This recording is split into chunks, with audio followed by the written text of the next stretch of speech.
ব্যবসায়ী যারা আছেন তাদের প্রতি একটা নসিহত দিয়ে শুরু করি আলোচনা। সেটা হলো একটা সুসংবাদ দিয়ে শুরু করি। নবী সাল্লাল্লাহু আলাইহি ওয়াসাল্লাম একটা বিশুদ্ধ হাদিসে বলেছেন যে একজন সৎ ব্যবসায়ী, যে ব্যক্তি একজন সৎ ব্যবসায়ী, মাপে কম দেয় না, মজুদদারিতা করে না, দুর্নীতি কালোবাজারি করে না, আমানতের খেয়ানত করে না, মানুষকে ঠকায় না, এই ব্যক্তি ইনশাআল্লাহ তাআলা কিয়ামতের দিন নবীগণ, সিদ্দিকগণ, শহীদগণের সাথে হাসর করবে ইনশাআল্লাহ।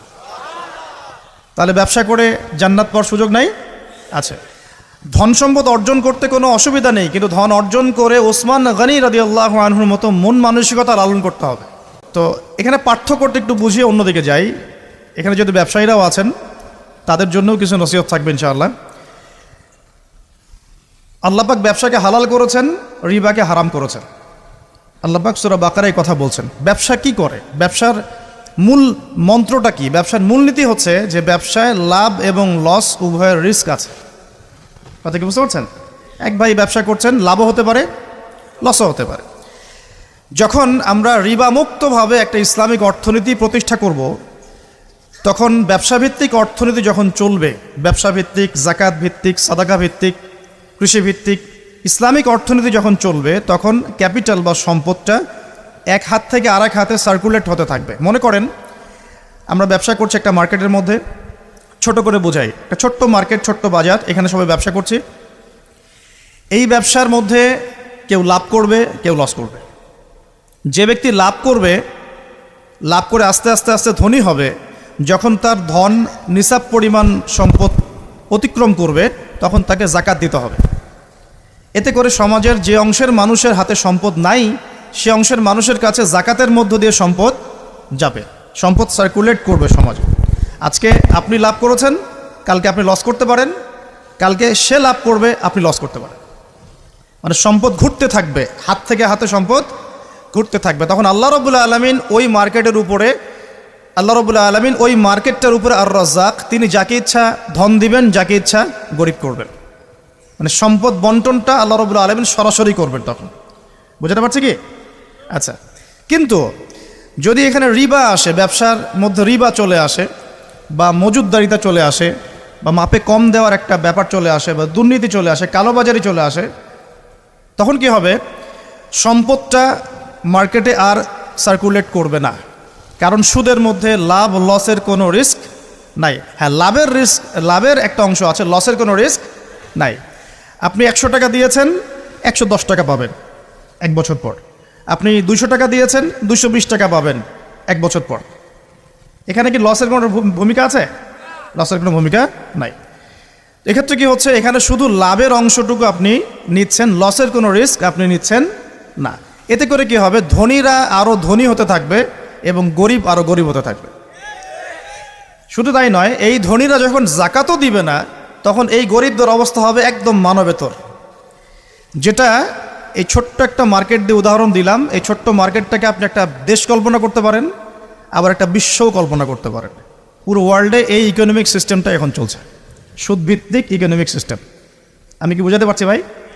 আচ্ছা, তো ব্যবসায়ী যারা আছেন তাদের প্রতি একটা নসিহত দিয়ে শুরু করি আলোচনা। সেটা হলো একটা সুসংবাদ দিয়ে শুরু করি। নবী সাল্লাল্লাহু আলাইহি ওয়াসাল্লাম একটা বিশুদ্ধ হাদিসে বলেছেন যে একজন সৎ ব্যবসায়ী, যে ব্যক্তি একজন সৎ ব্যবসায়ী, মাপে কম দেয় না, মজুদদারিতা করে না, দুর্নীতি কালোবাজারি করে না, আমানতের খেয়ানত করে না, মানুষকে ঠকায় না, এই ব্যক্তি ইনশাআল্লাহ তাআলা কিয়ামতের দিন নবীগণ, সিদ্দিকগণ, শহীদগণের সাথে হাসর করবে ইনশাআল্লাহ। তাহলে ব্যবসা করে জান্নাত পাওয়ার সুযোগ নাই? আছে। ধন সম্পদ অর্জন করতে কোনো অসুবিধা নেই, কিন্তু ধন অর্জন করে ওসমান গনি রাদিয়াল্লাহু আনহুর মতো মন মানসিকতা লালন করতে হবে। ধন সম্পদ আল্লাহ পাক দিতে পারেন। যখন আপনি ব্যবসা করবেন, হালাল ব্যবসা করবেন, মাপে কম দিবেন না, পণ্য মজুদ করবেন না, ইচ্ছাকৃতভাবে মার্কেটের মধ্যে কৃত্রিম সংকট তৈরি করবেন না। কৃত্রিম সংকট বোঝেন? এই যে একটা রাষ্ট্রের মধ্যে যখন ইকোনমিক একটা ডিজাস্টার তৈরি হয়, এর একটা বড় অংশের জন্য দায়ী হচ্ছে কৃত্রিম সংকট। ইকোনমিক্সের ভাষাটাকে কৃত্রিম সংকট বলে। মানে সমস্যা আসলে কিছু নাই, কিছু মানুষ সমস্যা তৈরি করেছে। মনে করেন কোনো সমস্যা নেই, ইকোনমি খুব সুন্দর চলছে, কিছু মানুষ তার ব্যক্তি স্বার্থের জন্যে কিছু পণ্যকে মজুত করে রেখে দিল, যে মানুষের মার্কেটে যখন ক্রাইসিস দেখা দেবে পণ্যের, তখন এটাকে ডাবল দামে বিক্রি করব। তো সে মনে করছে এটাতে খুব, আমি তো ব্যবসা করছি, সে মনে করছে এটা তো ব্যবসা। প্রকৃত অর্থে এটা একটা প্রতারণা। নবী সাল্লাল্লাহু আলাইহি ওয়াসাল্লাম মার্কেটে গেলেন, পণ্য রাখা আছে মদিনার বাজারে, তিনি হাত ঢুকিয়ে দিলেন, দেখলেন ভিতরের অংশটা ভেজা। ওলামায়ে কেরাম যারা আছেন তারা এই হাদিসগুলো জানেন, ভেতরের অংশটা ভেজা। তো তিনি ব্যবসায়ীকে বলছেন যে এটা কি, ভিতরে ভেজা কেন, উপরে শুকনা কেন? তো সেই ব্যবসায়ী বলছে যে এভাবেই আমি পণ্য বিক্রি করি, যার ইচ্ছা হয় সে নিবে, যার ইচ্ছা হয় সে নিবে না। নবীজি বলছেন সাল্লাল্লাহু আলাইহি ওয়াসাল্লাম, তুমি কেন এটাকে উন্মুক্ত করে দিলে না? মানুষ জানতে পারত যে আসলে তোমার পণ্যটা কতটুকু সঠিক, কতটুকু বেঠিক, বা কতটুকু বিশুদ্ধ, কতটুকু অশুদ্ধ। মান গাশশানা ফালাইসা মিন্না, এই হাদিসটা এখান থেকে এসেছে। তিনি বলছেন যে ব্যক্তি প্রতারণা করে সে ব্যক্তি আমার উম্মতের অন্তর্ভুক্ত না। কথা বুঝতে পারছেন? এই যে কৃত্রিম সংকট তৈরি করে প্রতারণা করেছে, সে কিন্তু উম্মতের নাম থেকে কাটা পড়ে যাচ্ছে। সে কাফের হয়ে গেছে এমনটা বলছি না, সে কিন্তু জালেম ঠিকই হয়ে গেছে, ফাসেক হয়ে গেছে। এখন এখানে একটা শাস্তি আছে, এটা গেল তার ব্যক্তিগত শাস্তি, যে সে উম্মত থেকে ডিটাচড হয়ে যাচ্ছে। মান গাশশানা ফালাইসা মিন্না, সে আমার অন্তর্ভুক্ত না। নবীজি বলছেন একটা হাদিসের মধ্যে সাল্লাল্লাহু আলাইহি ওয়াসাল্লাম, যে প্রতারক যারা মিথ্যা কসম করে পণ্য বিক্রি করে, ব্যবসায়ী মানুষকে ঠকায়, মাপে কম দেয়, কিয়ামতের মাঠে এদের অবস্থা এমন হবে যে এই কানের লতি পর্যন্ত এদের ঘামে ডুবে থাকবে। কানের লতি পর্যন্ত ঘামে ডুবে থাকবে। 3 শ্রেণীর মানুষকে বলা হচ্ছে খুবই ক্ষতিগ্রস্ত কিয়ামতের মাঠে। এক শ্রেণী, তার মধ্যে এক শ্রেণী যারা মিথ্যা কসম করে পণ্য বিক্রি করে। আমাদের আলোচনা এই অংশটুকুর মধ্যে কি ব্যবসায়ীদের জন্য হেদায়েত পাওয়া যাচ্ছে না? আপনি যদি বিশুদ্ধভাবে রাসূল সাল্লাল্লাহু আলাইহি ওয়াসাল্লামের সুন্নাহ মেনে ব্যবসা করেন, ইনশাআল্লাহ নবীজি বলছেন এটাই শ্রেষ্ঠ কামাই, হাতের কামাইটা শ্রেষ্ঠ কামাই। ব্যবসা করে, যে হালাল ব্যবসা করে আপনি সম্পদ উপার্জন করছেন, এটা আপনার শ্রেষ্ঠ কামাই, শ্রেষ্ঠ উপার্জন। কিন্তু এখানে যদি কালোবাজারি চলে আসে, মজুদদারিতা আসে, কৃত্রিম সংকট তৈরি করেন, মাপে কম দেন, মানুষকে ঠকান, প্রতারণা করেন, তাহলে নিজের তো ক্ষতি হবেই, ইহকাল পরকাল তো ধ্বংস হবেই, জাতিরও ক্ষতি হবে। জাতির কি ক্ষতি হবে? একটা হাদিস পড়েছিলাম অনেক দিন আগে, আমি এখন রেফারেন্সগুলো মুখস্থ বলতে পারছি না, অনেক দিন আগে পড়েছি। এই 5টা কাজের কথা বলা আছে, এই 5টা কাজের কারণে 5টা বিপদ নেমে আসে। তার মধ্যে একটা হচ্ছে, যখন কোনো সম্প্রদায়ের ব্যবসায়ীরা মাপে কম দেওয়া শুরু করে, এই যে প্রতারণা করা শুরু করে, তখন আল্লাহর পক্ষ থেকে দুর্ভিক্ষ চাপিয়ে দেওয়া হয়। এখন কি শুনতে পাচ্ছেন যে দেশের সামনে দুর্ভিক্ষ? এরকম স্টেটমেন্ট কি পাওয়া যায়? আচ্ছা, একটু রিজনগুলো ব্যাখ্যা করি। আলোচনা তো আমরা অনেক ধরনেরই শুনি, একটু বাস্তবিক কিছু শোনেন। সুবহানাল্লাহ পড়তে হয়, জানেন না? আলহামদুলিল্লাহ পড়তে হয়, জানেন তো? কুরআন তেলাওয়াত করতে হবে, কতদিন বলে আসছি, তাই নয় কি? 5 ওয়াক্ত নামাজ পড়তে হয়, সবাই জানি না? এবং নামাজ তো আমরা মাশাআল্লাহ পড়ি তো, আলহামদুলিল্লাহ। নবী সাল্লাল্লাহু আলাইহি ওয়াসাল্লামের সুন্নতের উপর আমল করতে হবে, এটা জানি তো। আচ্ছা, কিন্তু সমস্যা কোন জায়গায়? সমস্যা হচ্ছে কোরআন এবং সুন্নাহর বিধানগুলো দিয়ে আমরা বিশ্বের চ্যালেঞ্জগুলোকে মোকাবেলা করতে পারছি না। সমস্যা এখানে। কোরআন আমার হাতে আছে, নবীর হাদিসগুলো আমার কাছে আছে, কিন্তু বিশ্বের ভয়ঙ্কর যে সংকট, যে চলমান সংকটগুলো চলছে, ফিতানগুলো চলছে, এগুলোকে মোকাবেলা করতে পারছি না। বিশ্বটাকে নিয়ন্ত্রণ করছে এখন জায়নিস্টরা, খোলামেলা বললাম, বিশ্বটাকে নিয়ন্ত্রণ করছে এখন জায়নিস্টরা। জায়নিস্ট কারা? সব ইহুদি, সব খ্রিস্টান নয়। সব ইহুদি, সব খ্রিস্টানকে জায়নিস্ট বলা হয় না। ইহুদ এবং খ্রিস্টানদের মধ্যে যারা একে অপরের বন্ধু, তাদেরকে জায়নিস্ট বলা হয়। 1890 সালের পর থেকে এই মুভমেন্টটা সারা ওয়ার্ল্ডে তৈরি হয়েছে, এবং এখন 2022 সালের দিকে এসে বিগত প্রায় 50, 60, 70 বছর থেকে বিশ্বের বড় বড় প্রত্যেকটা ডিপার্টমেন্ট এরা নিয়ন্ত্রণ করছে। মিডিয়া ওদের হাতে। আপনার এই যে ইন্টারনেট সেকশনগুলো, আপনি যত অ্যাপস ইউজ করছেন, সার্চ ইঞ্জিন ইউজ করছেন, স্মার্টফোন ইউজ করছেন, সফটওয়্যারসগুলো ইউজ করছেন, সব কিছু ওদের। প্রযুক্তি, যত বড় বড় প্রযুক্তিগত প্রতিষ্ঠান আছে সব ওদের। মিসাইলস, যত নিউক্লিয়ার মিসাইলসগুলো আছে, পাশাপাশি পারমাণবিক এবং থার্মোনিউক্লিয়ার বলে, নিউক্লিয়ার এবং থার্মোনিউক্লিয়ার যত অস্ত্রগুলো আছে, বেশিরভাগই ওদের কাছে। পৃথিবীর সবচেয়ে দামি সম্পদ এখন হচ্ছে ব্ল্যাক গোল্ড, অয়েল বলা হয়। এটা সবচেয়ে বেশি রিজার্ভ ওদের কাছে আছে মাটির নিচে। আমেরিকার মাটির নিচে এত বেশি তেল আছে, যেটা দিয়ে সে আগামী আরও 20 বছর চলতে পারবে, যদি পৃথিবী থেকে তেল চলেও যায়।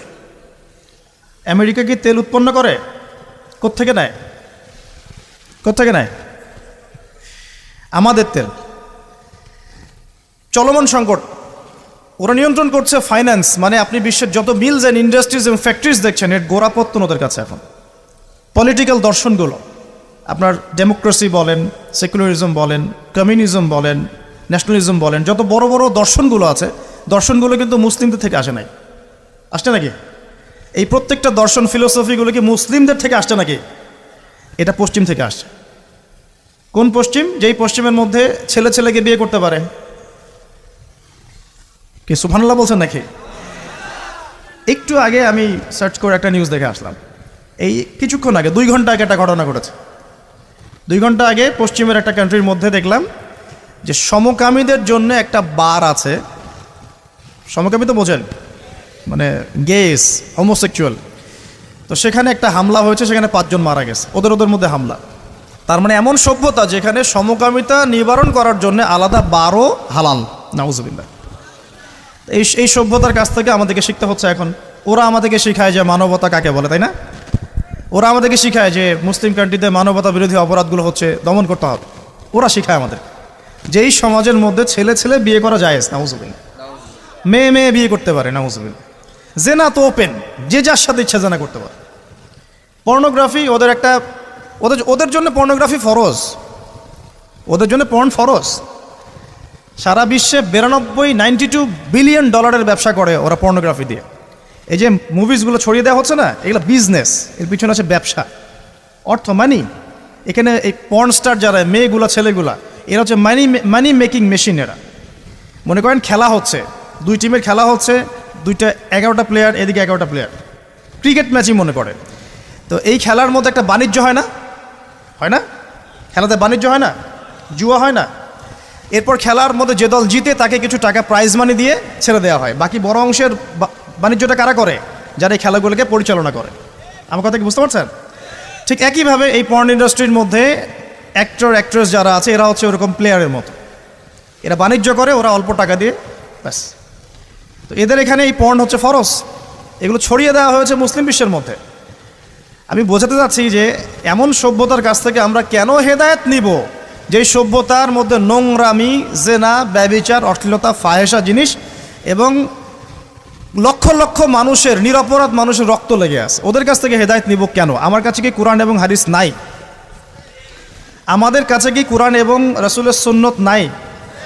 এবং কোরআন এবং রাসূলের সুন্নত কি পরিপূর্ণ নয়? হ্যাঁ বলেন, আমাকে একটু কথা বলেন। কোরআন এবং সুন্নাহ কি পরিপূর্ণ না অসম্পূর্ণ? তো পরিপূর্ণ যদি হয় কোরআন এবং সুন্নাহ, সেখানে কি প্রত্যেকটা বিষয়ের সমাধান নাই? একজন মুসলিমকে এটা বিশ্বাস করে না যে কোরআন এবং হাদিসের মধ্যে সমস্ত বিষয়ের সমাধান আছে? আছে না? আমাদের মাঝে কিছু ইখতিলাফি মাসালা থাকতে পারে, পারে না? ইখতিলাফি মাসালা থাকতে পারে, সেটা অন্য জিনিস। এটা ফিকহি মাসালা, ফিকহি ইখতিলাফ, এটা ডিফারেন্ট জিনিস। এমনিতেই কোরআন এবং সুন্নাহর মধ্যে আপনার ইবাদত, পারিবারিক জীবন, সামাজিক জীবন, পলিটিক্যাল লাইফ, ইকোনমিক সেকশন, এগুলোর হেদায়েত নাই ভাই। পরিপূর্ণ না অসম্পূর্ণ?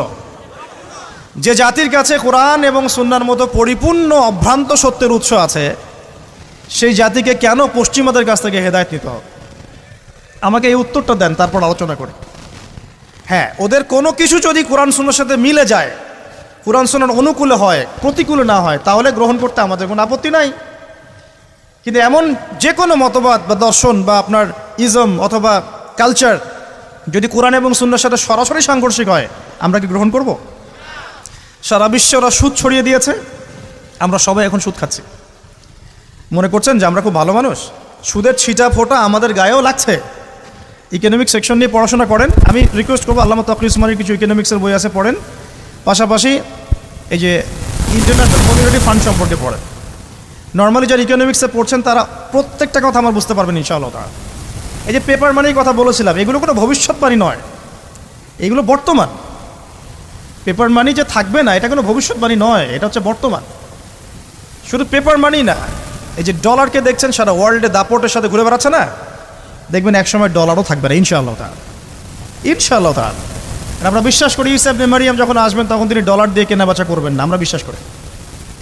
আমরা বিশ্বাস করি ঈসা ইবনে মারইয়াম যখন আসবেন পৃথিবীতে, তিনি ফিলিস্তিনে ইসলামিক রাষ্ট্র কায়েম করার জন্যে জাতিসংঘের কাছে গিয়ে দ্বারস্থ হবেন না যে আমাকে পারমিশন দেন। দ্বারস্থ হবে নাকি? আমরা এটা বিশ্বাস করি। তো সারা বিশ্বে সুদ ছড়িয়ে দেওয়া হয়েছে ওখান থেকে। সারা বিশ্বে পর্নোগ্রাফি কারা ছড়িয়ে দিয়েছে? মুসলিমরা? হিন্দুরা? বুদ্ধিস্টরা, ওই যে বললাম জায়নিস্ট, যারা একে অপরের বন্ধু। একটা আয়াত পড়ে দিই, তারপরে সামনে যাই। দেখুন আল্লাহ পাক সূরা মাঈদার মধ্যে বলছেন, ইয়া আইয়ুহাল্লাযীনা আমানু, হে মুমিনগণ। আমরা কি মুমিন না? আল্লাহ আমাদেরকে বলছেন, ইয়া আইয়ুহাল্লাযীনা আমানু লা তাত্তাখিযুল ইয়াহুদা ওয়ান নাসারা আউলিয়া, তোমরা ইহুদ এবং নসারাদেরকে আউলিয়া রূপে গ্রহণ করো না। আউলিয়া মানে কি? বন্ধু। সব আপনারা তো বোঝেন, কোন ইহুদি কোন খ্রিস্টানকে গ্রহণ করো না, সবাইকে কি গ্রহণ করো না? উত্তর না। আল্লাহ পাক বলছেন বা'দুহুম আউলিয়া ও বা'দ, তাদের মধ্যে কিছু মানুষ আছে যারা একে অপরের বন্ধু। এখন জিউস এবং খ্রিস্টানদের মধ্যে একে অপরের বন্ধু কারা? আমাকে উত্তর দেন। আমেরিকা রাশিয়া কি একে অপরের বন্ধু? হ্যাঁ, আচ্ছা। চায়না আর পশ্চিমারা কি বন্ধু? উত্তর কোরিয়া আর পশ্চিমারা কি বন্ধু? আপনাকে ওয়ার্ল্ড অ্যাফেয়ার্স তো বুঝতে হবে। কোরআন এবং সুন্নাহকে হাতে নিয়ে যদি বিশ্বের চ্যালেঞ্জগুলো আমরা মোকাবেলা করতে না পারি, তাহলে আমরা কি ব্যর্থ না? উমর রাদিয়াল্লাহু আনহুর কাছে কোরআন এবং হাদিস ছিল না? তিনি কোরআন এবং সুন্নাহ দিয়ে সারা বিশ্ব দাপটের সাথে শাসন করেন নাই? ওই সময় কি কোনো মুসলিমের গায়ে একটা আঘাত করার সাহস কারো ছিল? কোনো একজন মুসলিম নারীর ইজ্জতের উপর হামলা করার কারো সাহস ছিল? একটা মুসলিম শিশুকে বোম মেরে হত্যা করার সাহস ছিল? সেই কোরআন এবং সুন্নাহ কি এখন বিশ্বে নাই? সেই আল্লাহ কি মারা গেছেন নাকি? নাউযুবিল্লাহ। ইন্নাল্লাহা হাইয়ুন লা ইয়ামুত, আল্লাহ রাব্বুল আলামিন হাইয়ুল কাইয়্যুম লা ইয়ামুত, তিনি মারা যাবেন না। সেই নবীর সুন্নত কি আছে না নাই? সেই আসমানি কিতাব আছে না নাই? এগুলো থাকার পরেও এখন ওই সময় থেকে আমরা দূরে কেমন করে সরে আসলাম, আজকে এটা বুঝবেন আপনারা ইনশাআল্লাহ। এখন কন্ট্রোল করছে এরা। বা'দুহুম আউলিয়া ও বা'দ, তারা একে অপরের বন্ধু। আল্লাহ পাক এবার আমাদেরকে বলছেন ওয়া মান ইয়াতাওয়াল্লাহুম মিনকুম, তোমাদের মধ্যে কেউ যদি ওদের দিকে মুখ ফিরায়। কাদেরকে বলছেন এটা? আমাদেরকে। তোমাদের মধ্যে কেউ যদি ওদের দিকে মুখ ফিরায়, এর মানে এই না যে আপনি ওদের সাথে ব্যবসা করতে পারবেন না।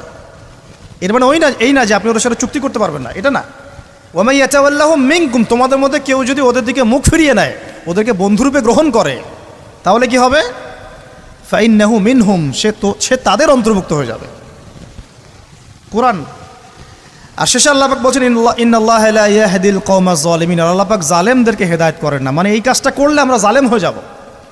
এখন ব্যবসা করা এক জিনিস, বাণিজ্য করা এক জিনিস, চুক্তি করা এক জিনিস, ঠিক আছে, মিলিটারি অ্যাফেয়ার্স করা এক জিনিস, কিন্তু বন্ধুরূপে গ্রহণ করাটা আর এক জিনিস। আমাকে একটা প্রশ্ন উত্তর দেন। নবী সাল্লাল্লাহু আলাইহি ওয়াসাল্লামের সময়ে বহু যুদ্ধ হয়ে যায় নাই? বদর, উহুদ, খন্দক, খায়বার, অনেক যুদ্ধ হয়ে যায় নাই? কোনো যুদ্ধে কি নবী সাল্লাল্লাহু আলাইহি ওয়াসাল্লাম ইহুদি এবং খ্রিস্টানদেরকে বলেছিলেন তোমরা আমাকে সাপোর্ট করো, আমাকে বাঁচাও? ওই যে মুশরিকরা, আবু জেহেলরা আমাকে আক্রমণ করছে, আমার পক্ষে আসো, আমার পক্ষে লড়ো। এমনকি নবী সাল্লাল্লাহু আলাইহি ওয়াসাল্লাম কি তাদের কাছ থেকে অস্ত্রও কিনেছিলেন নাকি? চিন্তা করে। ওমর রাদিয়াল্লাহু আনহু, আবু বকর সিদ্দিক, উসমান, আলী রাদিয়াল্লাহু আনহুর যুগ, এটা ছিল প্রায় 30 বছর।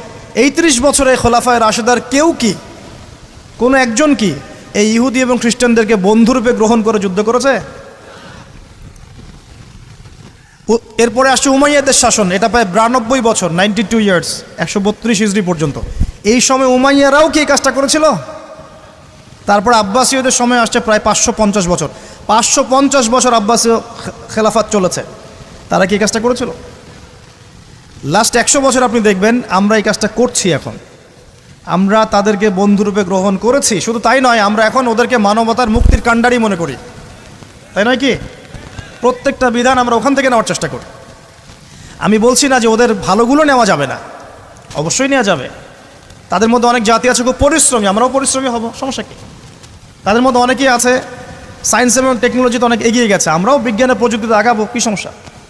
তাদের মধ্যে অনেকে আছে মাশাআল্লাহ, এটা আল্লাহ পাকের কুদরত, অস্ত্রশস্ত্রে অনেক বেশি পারদর্শী, যেমন রাশিয়া। উত্তর কোরিয়ার মানুষ খেতে পারে না। উত্তর কোরিয়ার মানুষের মাথা পিছু আয় কোনো কোনো ক্ষেত্রে বাংলাদেশের মানুষের চেয়ে কম, কিন্তু ক্ষেপণাস্ত্র বানিয়ে রেখে দিয়েছে, ব্যাস।